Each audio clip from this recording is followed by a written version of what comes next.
Now, we will make you listen to a sound. What does this sound remind you of?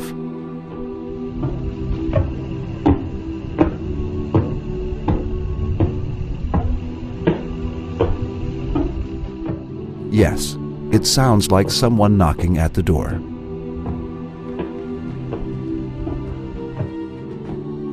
The human ear cannot hear all sounds of the universe. It only hears the frequency range of human speech that covers 250 Hz and 3000 Hz. It cannot hear the sounds below this frequency, which are called infrasounds, and sounds of ultrasonic, which are above this and at a very high frequency. They can only be recorded with equipment that can perceive these high frequencies. With the development of science and technology, the ultrasonic sounds of the universe from the atmosphere to the planets of the solar system, which sound at a very high frequency, have been recorded. The most interesting among them is the star which is named as Pulsar by the scientists, mentioned as the star of Tariq in the Quran, and sworn by. Yes, this star, which is called Tariq, sounds just like the sound of the door being knocked by someone.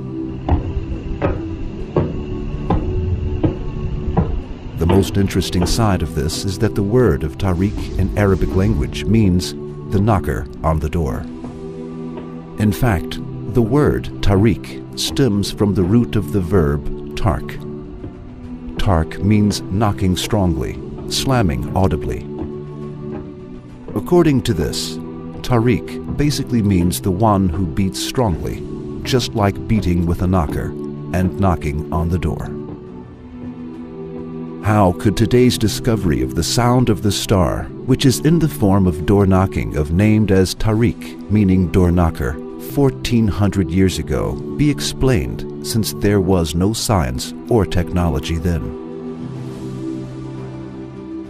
If we regard the Quran as human word, God forbid, we must also accept that Prophet Muhammad, peace be upon him, recorded these ultrasonic sounds with the equipments that perceive high frequencies 1400 years ago, and called them Tariq, but there is no single human being on earth who could accept this idea.